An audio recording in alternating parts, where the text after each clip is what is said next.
Subscribe कीजिए student point academy channel को और बेल आइकन को दबाइए स्टडी से रिलेटेड वीडियो सबसे पहले देखने के लिए।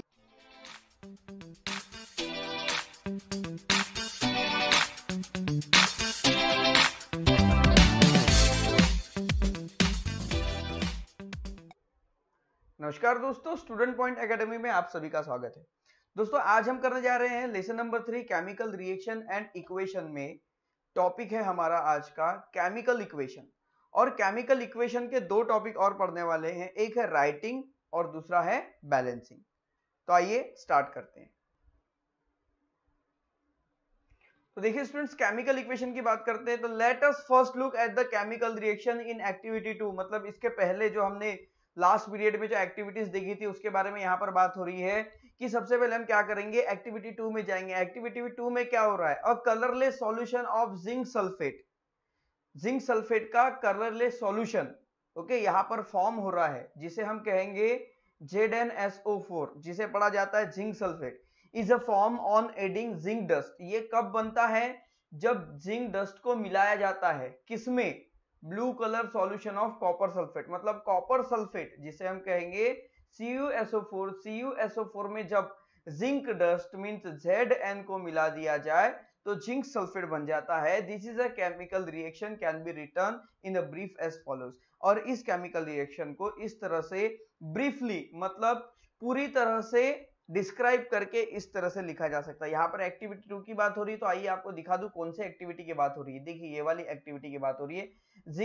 देखो जिंक डस्ट जो है वो ऐड किया गया कॉपर सल्फेट में, तो जिंक सल्फेट यहाँ पर फॉर्म होता है, जो हमने लास्ट पीरियड में देखा था। ओके, तो इस वीडियो में देखिए स्टूडेंट्स, यहाँ पर aqueous solution of copper sulphate. मतलब यहाँ पर कैसा है कि ये जो एक्टिविटी हुई है, जैसे कि इसमें कहा जा रहा है कि कॉपर सल्फेट जो है CuSO4 प्लस इसमें मिला दो जिंक, तो ये हो जाएगा जिंक सल्फेट जो है ZnSO4 प्लस कॉपर। अब इस इक्वेशन को ब्रीफली, मतलब फुल फॉर्म में हमें लिखना है, जिसे हम वर्ड इक्वेशन कहते हैं। देखिए aqueous solution of copper sulphate, copper sulphate का एक्वेस सॉल्यूशन, मतलब यहां पर लिक्विड सॉल्यूशन की बात हो रही है। एक्वेस मींस, तो यहां पर क्या होगा कि ये हो गया, इसे हमने और डिस्क्राइब करते हुए लिखा, तो ये हो गया aqueous solution of copper sulphate. उसमें मिला दिए जिंक डस्ट, तो ये हो गया aqueous solution of zinc sulphate. मतलब ये जिंक सल्फेट का एक्वेस सॉल्यूशन, और साथ में कॉपर। तो यहां पर देखिए क्या हुआ कि this simple way of representing the chemical reaction in word is called word equation. इस तरह से अगर आप केमिकल इक्वेशन को डिस्क्राइब करते हैं या फिर रिप्रेजेंट करते हैं, लिखते हैं, तो ऐसे इक्वेशन को वर्ड इक्वेशन कहते हैं। देखिए क्योंकि इसमें पूरे वर्ड में लिखा गया है। A word equation can be written in the further condensed form by using chemical formulae.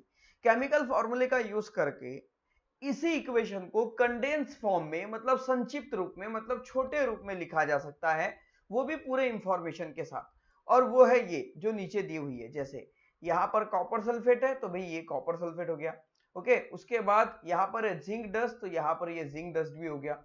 उसके बाद यहाँ पर देखिए aqueous solution of zinc sulphate, तो ये आ गया जिंक सल्फेट, और ये आ गया कॉपर।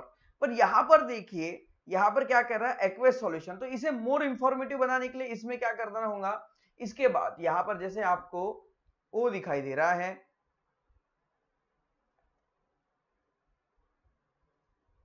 यहाँ देखिए स्टूडेंट्स, ये CuSO4, तो यहां पर इसके बाजू में लिख दीजिए एक्वेस। ओके, और ये भी है एक्वेस। जिंक यहां बच जाता है जो है सॉलिड, और कॉपर भी है सॉलिड। तो यहां पर क्या है कि यहां पर ये हुआ है कि इस इक्वेशन को पूरी तरह से डिस्क्राइब कर दिया गया है। मतलब ये बता दिया गया है कि यहां पर जो केमिकल्स लिए गए उनकी स्टेट क्या है, रिएक्टेंट्स की और प्रोडक्ट की भी। The representing of chemical reaction in a condensed form using chemical formulae is called chemical equation। तो जो वर्ड एग्जाम्पल को कंडेंस फॉर्म में लिखने के लिए हम किसका यूज करते हैं, केमिकल फॉर्मूले का यूज करते हैं, और इस फॉर्म में लिखी गई इक्वेशन को केमिकल इक्वेशन कहा जाता है students. In the above equation copper sulphate जैसे CuSO4 यहाँ पे देखिए जो कॉपर सल्फेट है एंड जिंक आर रिएक्टेंट, इन दोनों की बात करें तो ये क्या है स्टूडेंट, ये दोनों है रिएक्टेंट, क्योंकि ये रिएक्ट कर रहे हैं और इनसे जो मिलके बनेगा वो हो जाएगा प्रोडक्ट। ओके, इसके बारे में भी हमने लास्ट वीडियो में बात की थी। They react with each other to form copper particles and a solution of colourless zinc sulphate as a product having totally different properties. The ionic bond in a reaction copper sulfate brick and ionic bond of product zinc sulfate is formed. अब देखिए इन दोनों के ionic bond अलग है, ये है copper sulphate और ये है जिंक सल्फेट। तो कॉपर सल्फेट में जिंक ऐड कर दिया तो ये बॉन्ड इसके ब्रेक हो गए, इसके बॉन्ड ब्रेक होकर ये टूट गया और इससे एक नया सब्सटेंस मिला। देखिए पहले बॉन्ड ब्रेक हुए फिर बॉन्ड मेक हुए। ओके, पहले बॉन्ड टूटे और फिर बॉन्ड बने। तो यहां पर कॉपर देखिए जिंक ने क्या किया, रिएक्ट करके कॉपर को सल्फेट से तोड़ दिया और जिंक ने सल्फेट के साथ रिएक्ट कर दिया। तो यहां पर बॉन्ड ब्रेक भी हुए और आयनिक बॉन्ड यहां पर फॉर्म भी हुए। तो पुराना सब्सटेंस यहां पर ब्रेक हुआ और न्यू सब्सटेंस यहां पर न्यू आयनिक बॉन्ड यहां पर फॉर्म हुए, जिससे न्यू सब्सटेंस फॉर्म हुआ students during reaction.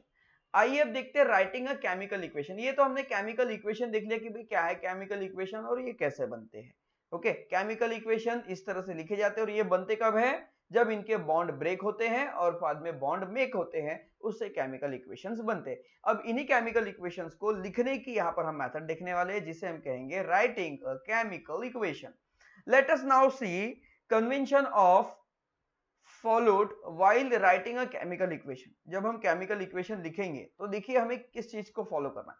In a chemical equation the reactant are written on the left hand side while the product on right hand side. Okay, जैसे hydrogen की बात करें, okay जैसे हाइड्रोजन ओके प्लस ऑक्सीजन, ये आ गया भाई H2O। तो यहां पर क्या है, ये है रिएक्टेंट, तो रिएक्टेंट को लिखा जाता है लेफ्ट साइड में और जो प्रोडक्ट बनता है उसे लिखा जाता है राइट साइड में।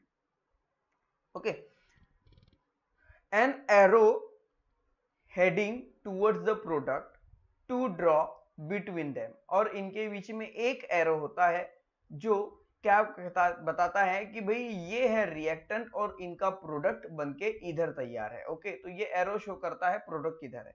If reactant of product are 2 और more they are linked with plus sign. अगर रिएक्टेंट और प्रोडक्ट 2 या 2 से ज्यादा है तो उसे प्लस साइन के साथ लिखा जाता है। Okay, the reactants copper sulphate plus zinc similarly. Okay, ये देखिए सबसे पहले क्या हुआ भाई, copper sulphate CuSO4 plus zinc. Okay, ये दो अलग अलग थे तो इनके बीच में प्लस का साइन ऐड कर दिया गया, ये रिएक्टेंट है। ओके, अब plus sign is drawn between the product zinc sulphate. जब ये बना तो एक एरो दिया गया और एरो देने के बाद इसे लिखा गया जिंक सल्फेट। ओके, और जिंक सल्फेट के बाद एक और सब्सटेंस यहां पर बन जाता है जो है कॉपर। तो देखिए यहां पर रिएक्टेंट भी एक से ज्यादा है, ओके, और प्रोडक्ट भी एक से ज्यादा है। तो जब भी ऐसा होता है एक से ज्यादा या 2 से ज्यादा हो तो उन दोनों को प्लस साइन शो करके दिखाया जाता है। उसके बाद आते हैं थर्ड पॉइंट पर, to make chemical equation more informative the physical state of reactants are indicate in this equation. अब इस केमिकल इक्वेशन को अगर आपको और ज्यादा इंफॉर्मेटिव बनाना है, मतलब आपको देखते ही पता चल जाना चाहिए कि केमिकल इक्वेशन कैसा है, किस तरह के केमिकल यूज हुए, इसे अगर बहुत ज्यादा इंफॉर्मेटिव बनाना है तो ये जो केमिकल्स इसमें यूज किए गए इनकी फिजिकल स्टेट यहां पे लिखनी होती है। ओके, जैसे कॉपर सल्फेट क्या है, ये एक्वेस सॉल्यूशन है तो यहां पर लिख दीजिए भाई AQ। ओके, और ये जिंक क्या है, ये सॉलिड। Okay, zinc dust. उसके बाद जिंक सल्फेट, ये एक्वेस सॉल्यूशन है। ओके, और ये कॉपर, ये आ गया सॉलिड। तो यहां पर क्या हुआ, यहां पर जो रिएक्टेंट्स है और प्रोडक्ट है इनकी हमने क्या कर दिए, फिजिकल स्टेट बता दिए कि वो गैसियस है, लिक्विड है या सॉलिड है। तो there gaseous, liquid and solid state are indicated by writing the letters G, L और S। तो अगर इक्वेशन लिक्विड है तो उसे आप L शो कर सकते हो, अगर सॉलिड है तो S शो कर सकते हैं और गैसियस है तो G शो कर सकते हैं और लिक्विड में L भी शो कर सकते हैं और AQ मतलब एक्वस भी लिख सकते हैं रिस्पेक्टिवली इन द ब्रैकेट्स। और इसे कहां लिखा जाता है भाई? ब्रैकेट्स के अंदर। More over if the product is a gaseous instead of G it can be indicate bye an arrow. तो अगर मान लीजिए सब्सटेंस अगर गैसियस है, सब्सटेंस अगर गैसियस है, जैसे मान लीजिए अगर ये जिंक सॉलिड ना होके या फिर एक कॉपर सॉलिड ना होके गैस होता, तो गैस में जी लिखने के बदले आप एरो भी शो कर सकते थे, पर यहां पर ये सॉलिड है। ओके, तो जी को यहां पर ऊपर का एरो शो करके जी के बदले आप जी ना लिखते हुए यहां पर ऊपर के तरफ एरो पॉइंटिंग करके बता सकते। If the product form insoluble solid in the form of precipitate, then instead of S it can be indicate by arrow downward pointing towards। जैसे यहां पर देखिए जिंक सल्फेट एक सॉल्यूशन है कॉपर सल्फेट का, कॉपर सल्फेट में से copper अलग होकर जिंक सल्फेट बन जाता है और उसी टेस्ट ट्यूब के अंदर कॉपर बच जाता है। तो यहां पर कॉपर जो है ये इसके अलग ही सब्सटेंस यहां पर तैयार हुए। जैसे कई बार ऐसा होता है कि भाई व्हाइट प्रेसिपिटेट बन जाते हैं कैल्शियम ऑक्साइड के, ओके, या फिर कुछ येलो प्रेसिपिटेट बन जाते हैं। तो वो क्या हुआ है कि वो उस सॉल्यूशन में सॉल्यूबल नहीं हुए, घुले नहीं है, ओके, मिक्स नहीं हुए, तो वो वहीं पे रह गए, उस लिक्विड के अंदर ही रह गए, पर वो मिक्स नहीं हुए, तो उसे आप ऐसे डाउनवर्ड्स पॉइंटिंग में शो कर सकते हैं। When reactant and product are in the form of solution, जब रिएक्टेंट और प्रोडक्ट दोनों सॉल्यूशन के फॉर्म में है, या जिसे हम कहेंगे water form, they are said to be present in an aqueous solution state। इसे हम aqueous solution state में लिख सकते हैं। This state indicated by putting the letter AQ। और ये जो इसे इस तरह की इक्वेशन को इंडिकेट किया जा सकता है AQ इस लेटर से, मतलब aqueous, AQ means aqueous in bracket after their formula। Thus the equation 2 is written as equation 3 shown below। देखिए इक्वेशन 2 को इस तरह से लिखा जा सकता है। देखिए यहां पर इक्वेशन 3 में मतलब जिंक, यहां पर देखिए कॉपर सल्फेट प्लस जिंक, इससे बन गया जिंक सल्फेट प्लस कॉपर, वही है, पर यहां पर कॉपर सल्फेट कैसा था? लिक्विड सॉल्यूशन था, तो इसे एक्वस लिख दिया गया। जिंक सल्फेट सॉलिड था, तो इसमें सॉरी जिंक सॉलिड था, तो इसे यहां पर एस लिख दिया गया। वैसे ही जब जिंक ने कॉपर सल्फेट के साथ रिएक्ट किया तो वो जिंक सल्फेट यहां पर बन गया, तो ये हो गया लिक्विड सॉल्यूशन, जिसे लिख दिया गया एक AQ एक्वस, और फिर जो कॉपर बच गया वो था सॉलिड, जिसके सामने लिख दिया गया S। तो इस इक्वेशन को आपको देखकर ये पूरी बातें समझ में आ जाती है कि भाई यहां पर कॉपर सल्फेट को जिंक सल्फेट के साथ मिलाया गया, जिसमें कॉपर सल्फेट लिक्विड में था, जिंक सल्फेट सॉलिड में था। इनका जब रिएक्शन हुआ तो इससे जिंक सल्फेट बन गया जो लिक्विड था, मतलब एक्वस सॉल्यूशन था, और जो अलग हो गया वो कॉपर था जो सॉलिड फॉर्म में मिल गया। समझ में आया? तो इस तरह से इस इक्वेशन को देख के हमें पूरी इंफॉर्मेशन मिल जाती है। नंबर 4 है when heat is to be given from outside to bring about a reaction, it is indicated by sign. यहां पे जो ट्रायंगल का डेल्टा साइन इस तरह से दिया जाता है। मान लीजिए कि जैसे यहां पर कैल्शियम कार्बोनेट यहां पर दिया हुआ, ओके, CaCO3। अब कैल्शियम कार्बोनेट को हीट दी गई, क्या किया गया? हीट दिया गया, इसे गर्म किया गया। इसे गर्म करने के बाद यहां पर मिल गया हमें कैल्शियम ऑक्साइड और कार्बन डाइऑक्साइड। यहां पर दो चीजें मिल गई, एक कैल्शियम ऑक्साइड मिल गया और एक कार्बन डाइऑक्साइड मिल गया। ये हुआ कब? जब इसे हीट दिया गया। तो ये देखिए यहां पर कोई दो सब्सटेंस नहीं है, यहां पर एक ही सब्सटेंस है जो है कैल्शियम कार्बोनेट। कैल्शियम कार्बोनेट को गर्म किया गया, ये दो भागों में टूट गया, एक कैल्शियम ऑक्साइड में और एक कार्बन डाइऑक्साइड गैस में। ये गैस ऊपर इवॉल्व हो गई। यहां पर जी लिखने के बदले इन्होंने ऊपर का पॉइंट एरो कर दिया, जिसका मतलब ये कार्बन डाइऑक्साइड जो है ये गैस है, ये ऊपर चली गई। ओके, तो इस तरह से यहां पर शो किया जा सकता है इस ट्रायंगल के थ्रू, जो क्या करती है, जो हीट के बारे में शो करता है। Similarly, the fact that heat is released during the reaction between the aqueous solution, the copper sulfate and zinc dust indicated as follows। तो यहां पर देखिए similarly the fact that heat release, यहां पर क्या हुआ? हीट रिलीज हुई during the reaction. Reaction के समय क्या हुआ स्टूडेंट्स? यहां पर हीट रिलीज हो गई एक्वस सॉल्यूशन में। तो यहां पर देखिए क्या किया गया, copper sulphate plus zinc, okay, और यहाँ पर जिंक सल्फेट प्लस कॉपर और प्लस हीट यहाँ पर लगा दिया गया, क्योंकि हीट यहाँ से रिलीज हुई है। देखिए जब भी कोई दो इक्वेशंस होते हैं, जब वो रिएक्ट करते हैं तो उनके बीच में हीट होती है, हीट बनती है। तो अगर हीट बन रही है तो इसे मोर इंफॉर्मेटिव बनाने के लिए यहाँ पर प्लस हीट कर दिया गया, क्योंकि यहाँ पर तो ये रिएक्टेंट है, जब इनमें मिला गया तो नया सब्सटेंस तैयार हुआ, ये ब्रेक हो गया बॉन्ड, तो जिंक सल्फेट और कॉपर यहाँ पर बन गया और साथ में हीट यहाँ से रिलीज हो गई, तो यहाँ पे प्लस हीट कर दिया गया।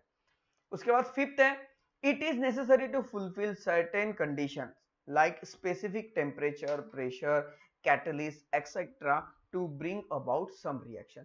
तो जब भी रिएक्शंस हम करते हैं तो इसे और ज्यादा स्पेसिफिक बताने के लिए और ज्यादा पूरी उसकी जो भी कंडीशन है पूरी तरह से समझाने के लिए हम उसमें टेम्परेचर शो कर सकते हैं, हम उसमें प्रेशर शो कर सकते हैं, उसमें कैटलिस्ट शो करते हैं। देखिए टेम्परेचर प्रेशर तो आपको पता है क्या होता है, कैटलिस्ट आपको पता है क्या होता है, अगर नहीं पता तो मैं आपको बता दूं, वैसे आपने 9th में पढ़ा है, फिर भी कैटलिस्ट के बारे में बता देते हैं। देखिए कई बार ऐसा होता है कि कुछ सब्सटेंस को आपस में मिलाया जाता है, कुछ केमिकल्स को, पर वो रिएक्ट नहीं कर पाते, फिर उनका रिएक्शन होने के लिए ना उसमें कोई दूसरा सब्सटेंस मिला दिया जाता है, पर वो सब्सटेंस उस इक्वेशन में मिलता नहीं है, घुलता नहीं है, बस वो मदद करता है रिएक्ट होने के लिए, मतलब वो प्रेरणा देता है। मान लीजिए आप किसी काम को करना चाह रहे हो पर आपसे वो काम हो नहीं रहा है, फिर आप एक व्यक्ति आता है, एक पर्सन आता है जो हमें मोटिवेट करता है और उसका मोटिवेशन लेके वो हम काम कर लेते हैं। तो उस व्यक्ति ने क्या हमारे काम में हमारी मदद की? नहीं, उन्होंने तो कोई पार्ट निभाया नहीं हमारे काम में, उसने बस मोटिवेट किया। इट्स कैटलिस्ट जो होते हैं वो भी प्रेरणा स्त्रोत मतलब केमिकल के लिए एक मोटिवेट का काम करते हैं रिएक्ट होने के लिए। तो आई इसके भी देखेंगे हम क्या है catalyst. For example the reaction of vegetable oil take place at the temperature 60 degree Celsius with hydrogen gas in presence of nickel, जो कैटलिस्ट का काम करेगा, एंड रिटर्न एज फॉलोज। तो देखिए अगर यहां पर देखिए वेजिटेबल ऑयल है, ये वेजिटेबल ऑयल है, वेजिटेबल ऑयल को के साथ हाइड्रोजन गैस मिला दी गई तो कुछ भी नहीं होगा, वो वैसे ही रहेगा, यहां पर कोई रिएक्शन नहीं होगा। ओके, क्यों नहीं होगा? क्योंकि इस रिएक्शन को होने के लिए किसकी जरूरत है? निकेल की जरूरत है, पर निकेल इस रिएक्शन में पार्ट नहीं लेने वाला है, क्योंकि देखिए मान लीजिए अगर निकेल इस रिएक्शन में पार्ट लेगा तो वनस्पति घी में निकेल भी आपको मिलेगा। ओके, पर वनस्पति घी में तो निकेल होता ही नहीं है, निकेल तो राइट साइड में निकेल तो छूट जाता है। तो देखिए निकेल ना यहाँ पर लेफ्ट साइड में है और ना ही यहाँ पर राइट साइड में, निकेल अपनी जगह अलग है। निकेल से यहाँ पर क्या कर रहा है? ये कैटलिस्ट है, ये उत्प्रेरक है, ये प्रेरणा स्त्रोत है इन दोनों के लिए, वेजिटेबल प्लस यहाँ पर हाइड्रोजन के लिए, जो इनकी मदद करता है रिएक्शन होने के लिए। ओके, बस इसका काम वही है। उसके बाद रिएक्शन होके यहाँ पर वनस्पति घी बन जाता है। तो यहाँ पर इस तरह से जो निकेल है ये कैटलिस्ट का काम करता है। तो कई बार ऐसा होता है कि ये कैटलिस्ट का काम करते हैं। 6. स्पेशल इंफॉर्मेशन और name of reaction product are written below their formulae. अब फॉर्मूले के नीचे स्पेशल इंफॉर्मेशन, उनका नाम या उनका प्रोडक्ट वहां पर लिखा जाता है जब भी हम इक्वेशंस लिखते हैं। For example, on reaction with concentrated nitric acid give reddish color poisonous nitrogen dioxide gas। तो यहां पर देखिए यहां पर क्या हुआ, ये है नाइट्रोजन डाइऑक्साइड गैस। कौन सी गैस है ये? नाइट्रोजन डाइऑक्साइड गैस यहां पर बनी है। ओके, वो भी किसे? रेड कलर की बनी है। किसे? Copper on reaction. For example copper on reaction with concentrated nitric acid. तो देखिए HNO3 मतलब कॉन्सेंट्रेटेड नाइट्रिक एसिड के साथ कॉपर सल्फेट, कॉपर को मिला दिया जाए, ओके, जो सॉलिड है उसको मिला दिया जाए, तो यहाँ पर रेड कलर की नाइट्रोजन डाइऑक्साइड एक जहरीली गैस यहाँ पर बन जाती है। However on reaction with dilute nitric acid the product form is nitric oxide gas. कई बार ऐसा होता है जब रिएक्शन करते हैं डाइल्यूट नाइट्रिक एसिड के साथ, यहाँ पर देखिए कॉन्सेंट्रेटेड लिया गया है मतलब बहुत ज्यादा इफेक्टिव, पर अगर डाइल्यूट लिया जाए, आपको पता है कॉन्सेंट्रेटेड और डाइल्यूट में क्या फर्क होता है? ओके, इसके देखिए कॉन्सेंट्रेटेड और डाइल्यूट, यहाँ पे वर्ड आ गया तो मैं आपको बता दूं। मान लीजिए ये एक बीकर है, okay, this is a beaker, और इस बीकर के अंदर कॉन्सेंट्रेटेड हाइड्रोक्लोरिक एसिड रखा गया HCl, मतलब इतना कॉन्सेंट्रेटेड कि अगर ये हमारी स्किन पर गिर जाए तो स्किन पूरी तरह से जल जाएगी। ओके, जिसे हम कहते हैं एसिड, प्योर एसिड, तेजाब। ओके, जो HCl है। ओके, अब इसे अगर डाइल्यूट बनाना है तो क्या करना पड़ता है, इसमें थोड़ा थोड़ा पानी मिलाती जाए और इसको चम्मच से घुमाती जाए। ओके, जो ग्लास रॉड होती है, ओके, जो मतलब ये जो स्पून, टी स्पून, मतलब ये मेटल स्पून नहीं होता, इसके लिए ग्लास रॉड का यूज करते हैं। कांच की रॉड से इसे घुमाया जाता है, थोड़ा थोड़ा पानी मिला जाता है, कांच की रॉड इसमें घुमाई जाती है, थोड़ा थोड़ा पानी मिलाया जाता है, कांच की रॉड इसमें घुमाई जाती है, तो पानी के साथ ये मिक्स हो जाता है, तो ये कॉन्सेंट्रेटेड से डाइल्यूट हो जाता है, मतलब इसका इफेक्ट कम हो जाता है। अब यहाँ पर कैसा, इसे डाइल्यूट डायरेक्ट नहीं बनाया जा सकता। अब यहाँ एसिड है, इसमें बहुत सारा पानी नहीं डाल सकते, अगर बहुत सारा पानी डालूंगे यहाँ ब्लास्ट हो जाएगा तुरंत। ओके, तो इसलिए ऐसा नहीं कर सकते, थोड़ा थोड़ा वाटर मिला के इसे घुमाना पड़ता है, तो ये डाइल्यूट बन जाता है। तो कॉन्सेंट्रेटेड जो है, अब कॉन्सेंट्रेटेड के साथ मिलाए तो क्या होता है, रेड कलर की जहरीली पॉइजनस नाइट्रोजन डाइऑक्साइड गैस बनती है। However on reaction with dilute nitric acid, अगर इसी का डाइल्यूट नाइट्रिक एसिड के साथ रिएक्शन करे, ओके, तो क्या होगा, the product form is nitric oxide gas. तो वो जो प्रोडक्ट बनेगा वो नाइट्रिक ऑक्साइड गैस बनेगा, ये होगा, ये वाला प्रोडक्ट होगा नाइट्रिक ऑक्साइड गैस। उसके बाद देखिए स्टूडेंट्स, ट्राई दिस, ये एक एक्टिविटी है, और यहाँ पे देखिए, यहाँ पे ये टॉपिक खत्म हो जाता है। कौन सा, writing a chemical equation. Chemical equation लिखने के लिए देखिए दोस्तों, यहाँ पे तो मैं डायरेक्टली आपको बता सकता था, जो सिर्फ 5 मिनट का टॉपिक्स था कि भाई कैसे केमिकल इक्वेशन को लिखा जाता है, पर एक्चुअली आपके बुक में पॉइंट टू पॉइंट मुझे चलना था ताकि मैं सारी चीजों का आपको मतलब समझा सकूं। तो देखिए स्टूडेंट्स, अब यहाँ पर हो रहा ये है कि शॉर्ट में अगर समझे, केमिकल इक्वेशन लिखने के लिए हमें क्या करना होगा, तो केमिकल इक्वेशन लिखते समय आप क्या करें, आप यहाँ पर लिखे ये उसका केमिकल इक्वेशन, फिर वो किस फॉर्म में है, ओके, फिर यहाँ पर हीट हुई है या गैस रिलीज हुई है या प्रेसिपिटेट हुआ है, उसको एरो से शो कीजिए। ओके, ये सारी बातें एक साथ प्रेजेंट करना मतलब होता है केमिकल इक्वेशन लिखने का सही तरीका स्टूडेंट्स। ओके, आइए अब ये एक्टिविटी देखते हैं। ये एक्टिविटी आपको अगले टॉपिक की ओर लेके जाने वाली है। अगले टॉपिक के लिए ये एक्टिविटी है जिससे हम कहेंगे बैलेंसिंग।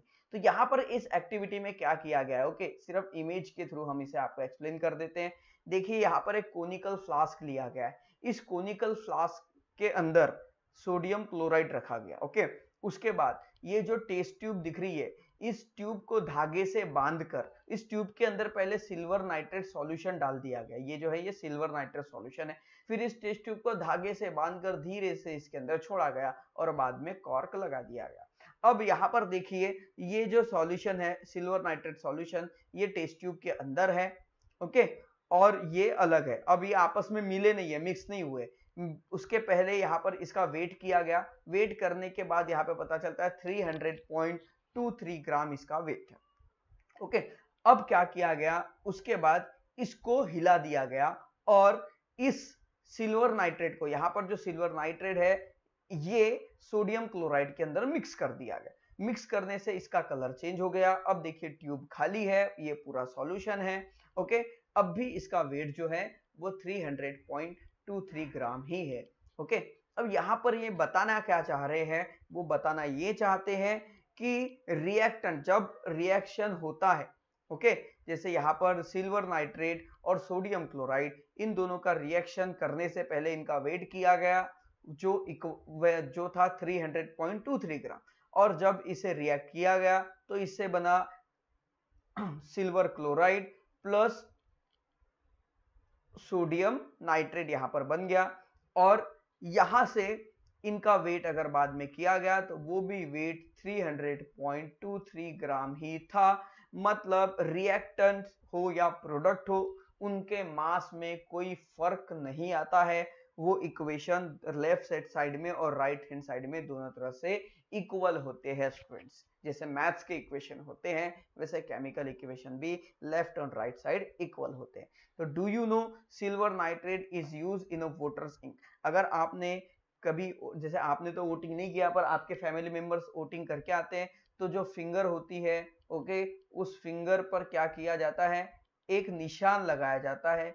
ओके, फिंगर पर क्या किया जाता है स्टूडेंट्स, निशान लगाया जाता है। और ये जो निशान होता है वोटर्स इंक, ओके, उंगली पर जो निशान लगाते हैं ओके, हमारी उंगली पर जो निशान लगाते हैं वोटर्स इंक जिसे कहते हैं, वो सिल्वर नाइट्रेट से बनती है। ओके, सिल्वर नाइट्रेट के लिए उसका यूज किया जाता है। What are the other uses of silver nitrate in everyday life? हमारे हर दिन के लाइफ में सिल्वर नाइट्रेट के क्या यूजेस है? तो देखिए, जो सिरेमिक होते हैं, मतलब चीनी मिट्टी के बर्तन, उसके ऊपर देखा होगा कि कुछ कलरफुल शेड बनाए जाते हैं। जैसे हमारे घर में कप होते हैं, ओके, चाय पीने के जो कप होते हैं, ओके, उसके ऊपर अलग अलग कलर्स होते हैं। अब ये कलर कहाँ है, मतलब उसके अंदर फिक्स हो जाते हैं और आप उसे कितना भी साफ करो वो कलर कभी नहीं छूटते हैं। तो वो सिल्वर नाइट्रेट का यूज करके उन्हें कलर किया जाता है। या फिर सिल्वर एसिटिलाइड एक है और एक है सिल्वर एजाइड। ये दो एक्सप्लोजिव है, मतलब एक तरह का बारूद, ओके, और उसे बनाने के लिए भी सिल्वर नाइट्रेट का ही यूज होता है स्टूडेंट। आइए अब देखते हैं बैलेंसिंग अ केमिकल इक्वेशन। केमिकल इक्वेशन को कैसे बैलेंस करना, और उसके लिए यहाँ पर हमें पहले एक इक्वेशन लिखनी होगी। सबसे पहले वो लिखते हैं और उसके बाद फिर बताते हैं आपको।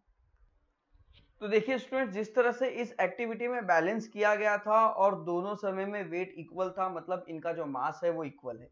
तो जब कुछ ऐसा होता है तो इसे बैलेंस इक्वेशन कहते हैं, और जब ऐसा नहीं होता तो उसे अनबैलेंस इक्वेशन कहते हैं। तो आइए देखते हैं। अब यहाँ पर क्या होगा कि इक्वेशन को जब हम बैलेंस करते हैं, अब सबसे पहले देखिए ये जो इक्वेशन है, ये इक्वेशन बैलेंस है या नहीं, ये कैसे पता करेंगे?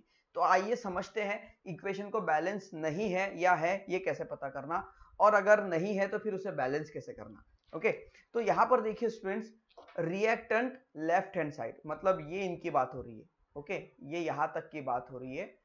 ओके, ये आ गया लेफ्ट हैंड साइड और ये आ गया राइट हैंड साइड, ये आ गया राइट हैंड साइड। ओके, तो नंबर ऑफ एटम, तो यहां पर देखिए सिल्वर Ag कितना है 1, यहां पर सिल्वर कितना है Ag, यहां पर Ag है 1। उसके बाद यहां पर N देखिए नाइट्रोजन, ओके, कितना है, ये तो यहां पर ये सोडियम है, Na सोडियम है, ये है नाइट्रोजन, कितना है यहाँ पर 1। ओके, यहाँ पर भी कितना है देखिए नाइट्रोजन 1। ओके, यहाँ पर ऑक्सीजन देखिए स्टूडेंट्स, यहाँ पर ऑक्सीजन 3 है, यहाँ पे भी ऑक्सीजन 3 है, तो यहाँ लिख दीजिए 3 और यहाँ पे भी 3। उसके बाद Na की बात करते, ओके, सोडियम, यहाँ पे सोडियम क्या है, सोडियम के साथ कोई नंबर नहीं है तो यहाँ पर 1 ही है। यहाँ पर भी सोडियम के साथ कोई नंबर नहीं है तो यहाँ पर भी 1 है। ओके, उसके बाद क्लोरीन के साथ यहाँ पर भी कोई नंबर नहीं है तो यहाँ पर क्लोरीन 1 है। ओके, और उसके बाद यहाँ पर भी क्लोरीन के साथ कोई नंबर नहीं तो यहाँ पर भी क्लोरीन 1 है। तो अब यहाँ पर देख सकते हैं सिल्वर 1 1, नाइट्रोजन 1 1, ऑक्सीजन 3 3, सोडियम 1 1 और कैल्शियम 1 1। इसका मतलब ये जो इक्वेशन है, ये इक्वेशंस कैसी है, ये बैलेंस है। ये कैसी इक्वेशन स्टूडेंट्स, ये बैलेंस इक्वेशन है। तो balancing a chemical equation, complete the table side on the basic of equation. Equation के अकॉर्डिंग जो टेबल है वो हमने यहाँ पर बना ली है। It is seen that the number of atom of element in the reactant in this equation is the same as the number of atom of the element in the product। तो देखिए जो रिएक्टेंट थे उसमें भी atoms के number उतने ही है जितने प्रोडक्ट में एटम्स के नंबर है।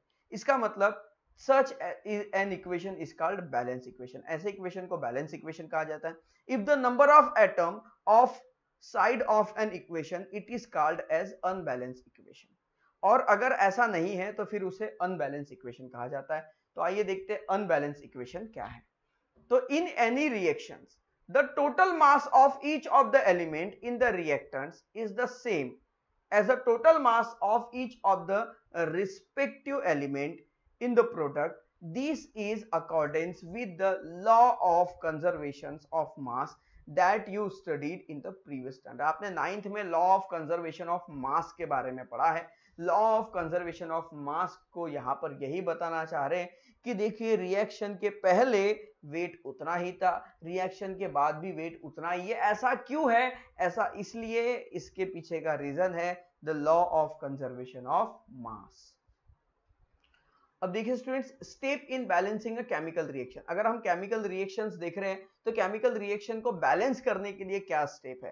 तो देखिए यहाँ पर एक इक्वेशन दी है जो है सोडियम हाइड्रोक्साइड और H2SO4। ओके, इन दोनों को मिला दिया गया। इनके मिलने से यहाँ पर क्या बन गया, Na2SO4 जो है सोडियम सल्फेट और वाटर। ओके, ये दो चीजें बन गई। अब हम क्या करेंगे, इसके नंबर्स ऑफ एटम काउंट करेंगे। तो नंबर ऑफ एटम लिखने पर यहाँ पे सोडियम 1 है तो यहाँ पे 1 लिखे। ओके, यहाँ पर सोडियम के साथ 2 लिखा हुआ है तो ये 2 हो गया।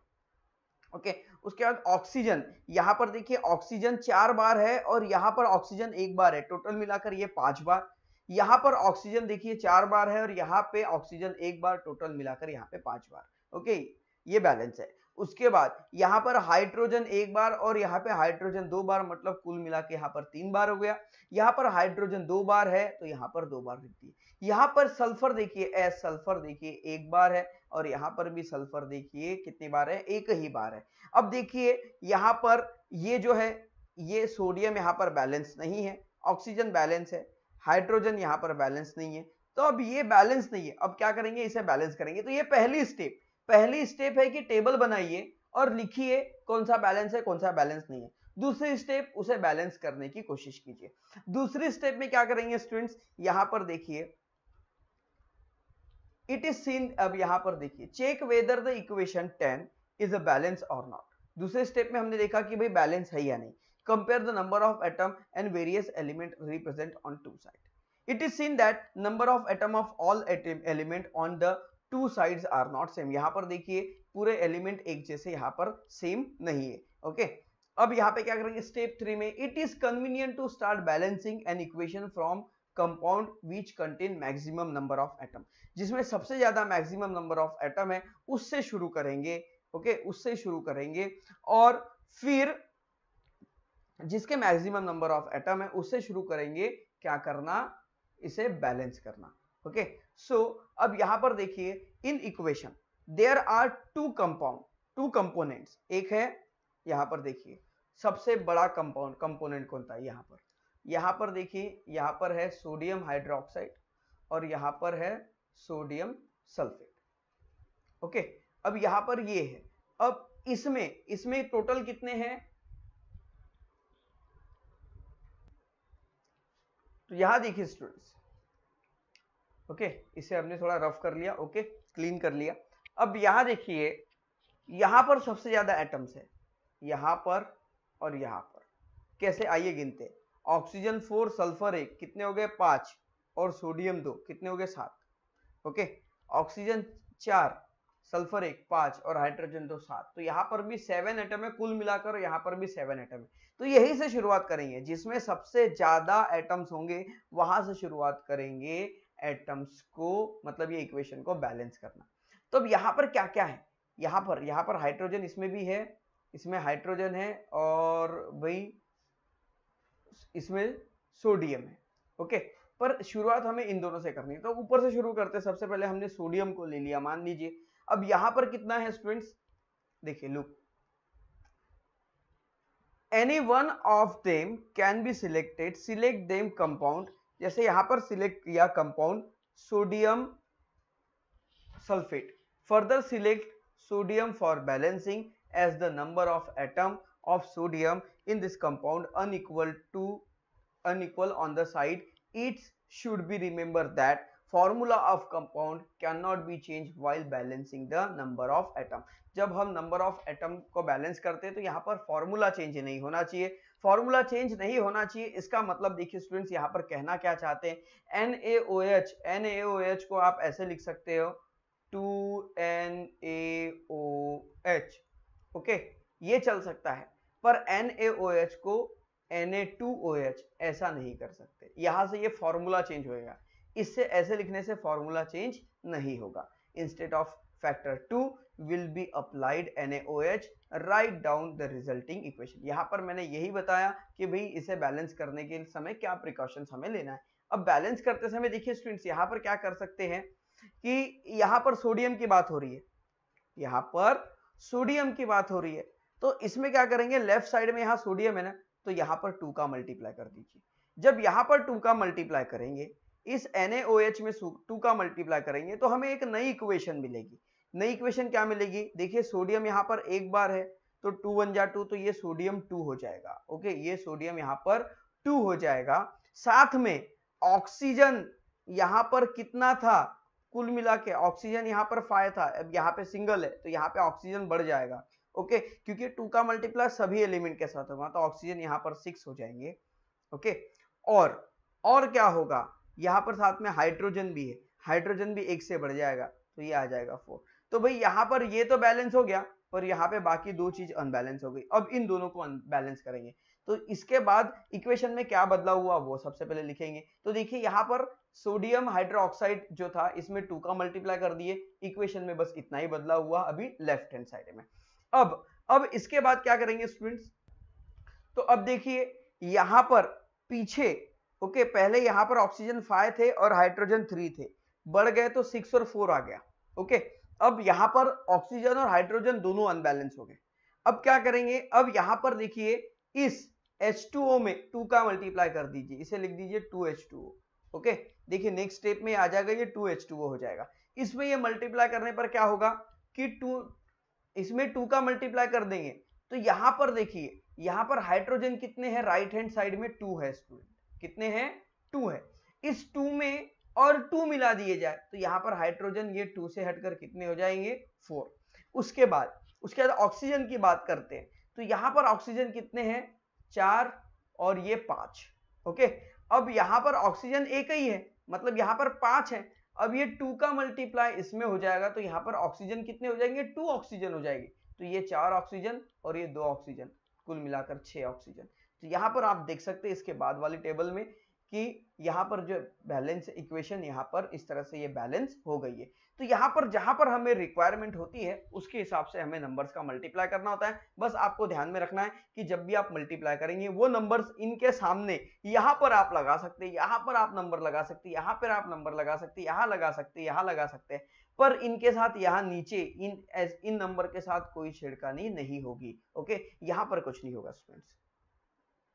तो जो बैलेंस इक्वेशन है उसे यहाँ पर इस तरह से लास्ट में लिख देना है। तो ये जो इक्वेशन है देखिए हमने क्या चेंज किया, इसके सामने 2 लगाया और बाद में इसके सामने 2 लगा दिया। ये इक्वेशन जो है पूरी तरह से अब बैलेंस हो चुकी है। अब आप इसके तरफ के जो एटम्स काउंट करेंगे और यहाँ के एटम काउंट करेंगे तो सब एक जैसे हमें दिखाई देंगे। उसके बाद first identify the reactant and product of the equation 6। छठवीं इक्वेशन के रिएक्टेंट और प्रोडक्ट आपको बताने हैं। तो छठवीं इक्वेशन क्या है, ये रही छठवीं इक्वेशन, ये रही छठवीं इक्वेशन। वनस्पति वेजिटेबल ऑयल और गैस और कैटलिस्ट और वनस्पति की। तो रिएक्टेंट्स इसमें ये लेफ्ट हैंड साइड वाले रिएक्टेंट है, राइट साइड वाला प्रोडक्ट है और बीच में जो इसका काम हो रहा है ओके वो है यहाँ पर कैटलिस्ट। उसके बाद नेक्स्ट क्वेश्चन है write down the step in balancing the equation. इस इक्वेशन को बैलेंस करने के स्टेप हमें लिखनी है। तो इस इक्वेशन देखिए यहाँ पर क्या है, नाइट्रोजन और हाइड्रोजन दोनों गैस को मिलाकर NH3 मिल गया जो है अमोनिया। इसे हम पढ़ते हैं अमोनिया। NH3 यानी होता है स्टूडेंट अमोनिया और ये एक तरह की गैस होती है अमोनिया गैस। जो ये होता है ना ऑनियन प्याज, उसको काटने पर जो गैस निकलती है जिससे आंसू आते हैं ओके ये अमोनिया गैस ही है। अब यहाँ पे क्या करेंगे, हम लेना है right hand left hand side और राइट हैंड साइड ओके। और यहाँ पर क्या है भाई, यहाँ पर नाइट्रोजन और हाइड्रोजन दो ही है ओके। तो ये बना ली हमने टेबल ओके, मैंने यहाँ पे शॉर्ट में टेबल बना ली है स्टूडेंट्स। अब यहाँ पर देखिए स्टूडेंट्स नाइट्रोजन ओके N कितने यहाँ पर 2 ओके और हाइड्रोजन भी कितने 2। यहाँ पर N कितना है 1 और हाइड्रोजन कितना है 3। अब यहाँ पर होगा क्या कि यहाँ पर क्या करेंगे, इधर इसमें इसे बैलेंस करना है। तो इसे बैलेंस करने के लिए अब यहाँ पर ये हाइड्रोजन 3 है और यहाँ पर 2 ही है ओके। तो इसे बैलेंस करने के लिए होगा क्या, इस हाइड्रोजन में आप 3 का मल्टीप्लाई कर दीजिए और यहाँ पर आप 2 का मल्टीप्लाई कीजिए। तो होगा क्या कि जब आप इसमें 3 का मल्टीप्लाई करेंगे ओके, तो यहाँ पर फिर से लिखते हैं लेफ्ट हैंड साइड में 2 2। तो जब इसमें 3 का मल्टीप्लाई करोगे तो इस मतलब इसमें 3 का मल्टीप्लाई तो 2 3 जा ये हो जाएगा 6 ओके। अब इधर क्या करना है, हमें यहाँ पे 2 का मल्टीप्लाई करना है। तो यहाँ पे 2 का मल्टीप्लाई करने पर देखिए क्या स्टूडेंट्स हो जाएगा, यहाँ पर 1 है, 1 क्या है नाइट्रोजन, यहाँ पर 1 है तो 2 1 जा 2 ओके। और यहाँ पर हाइड्रोजन 3 है तो 2 3 जा 6। तो देखिए ये हो गया, बैलेंस हो गया। इसे लिखेंगे कैसे, तो बस ये इसका बैलेंस इक्वेशन लिखने का मतलब इसके सामने 3 और इसके सामने 2 लगा देना, ये इसका बैलेंस इक्वेशन हो गया। उसके बाद write down a balance chemical equation for following reaction. ये इसके लिए केमिकल इक्वेशन हमें लिखना है, कैल्शियम क्लोराइड और सल्फ्यूरिक एसिड ओके। इनका हमें क्या करना है, केमिकल इक्वेशन लिखना है। कैल्शियम क्लोराइड का केमिकल इक्वेशन क्या होगा स्टूडेंट्स, कैल्शियम क्लोराइड। तो देखिए इसके बारे में मैं यहां पर गैप है, जगह खाली, यहां पर लिखना चाहिए कैल्शियम क्लोराइड। कैल्शियम क्लोराइड मतलब होता है CaCl2 प्लस सल्फ्यूरिक एसिड जो होगा H2SO4।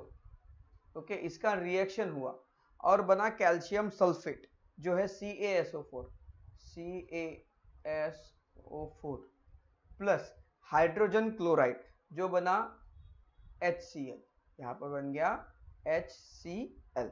अब यहां पर देखिए स्टूडेंट्स, यहां पर हम काउंट करेंगे, तो जब आप इसमें काउंट करेंगे तो मैं यहां पर लिख लेता हूं यहां पर क्या क्या है इसके बारे में हम यहां पर लिखते हो कि यहां पर बड़ी गैप है। तो यहां पर है हमारे पास कैल्शियम, उसके बाद है क्लोरीन, उसके बाद है हाइड्रोजन, उसके बाद है सल्फर और है ऑक्सीजन। ओके ओके, अब ये आगे लेफ्ट हैंड साइड और इधर होंगी राइट हैंड साइड।